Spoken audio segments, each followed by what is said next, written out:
बहुत दिनों बाद दो दोस्त मिले। पहला बोला, भैया यह पुरानी पीढ़ी के लोग कितने चालाक होते हैं। हमें कहते हैं कि हर औरत को माँ समान समझो, तुम क्या कहते हो? दूसरा बोला, हम अगर हर औरत को माँ समझेंगे तो हमारे डैडियों की तो मौज ही हो जाए।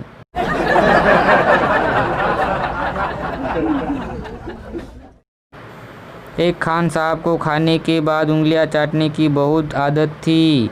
एक बार एक दावत में खाने के बाद उन्होंने उंगलियां चाटना शुरू कर दी।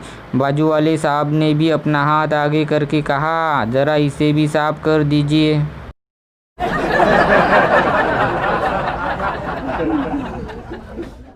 टीचर, यह बताओ कि दुनिया में कितने देश है? चंपू, कर दी ना पागलों वाली बात। दुनिया में एक ही देश है, भारत, बाकी सब तो विदेश है।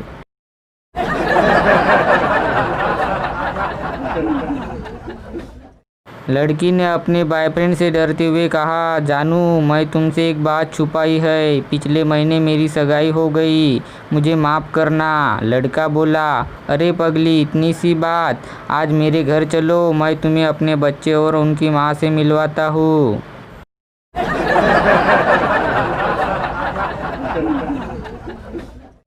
पप्पू ने एक लड़की को कमल का फूल दिया। लड़की ने पप्पू को एक जोर का थप्पड़ मारा। पप्पू बोला, मैं तो बीजेपी का प्रचार कर रहा हूँ। लड़की बोली, मैं भी कांग्रेस का प्रचार कर रही हूँ।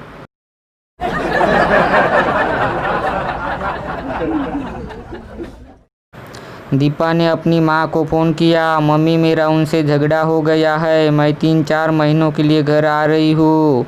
माँ बोली, झगड़ा उस कमबख्त ने किया है तो सज़ा भी उसे ही मिलनी चाहिए। तू वही रुक, मैं 5-6 महीने के लिए आ रही हूँ।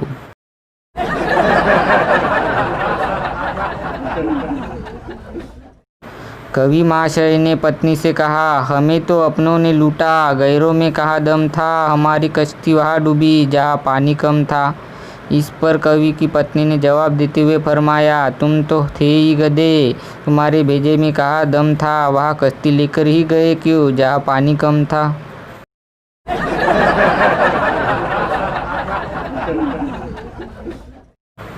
एक बार एक मोबाइल कंपनी में चिंटू इंटरव्यू देने गया। पहले ही सवाल का जवाब देने पर उसको वहाँ से भगा दिया गया।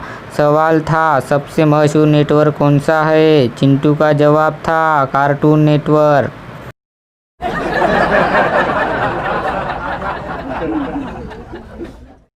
चंपू अपने हॉस्टल में बैठा रो रहा था। उसके दोस्त गंपू ने पूछा, क्या हुआ? चंपू ने कहा, दोस्त मेरे साथ धोखा हो गया। मैंने पापा से किताबों के लिए पैसे मंगाए थे, लेकिन उन्होंने किताबें ही खरीद कर भेज दी।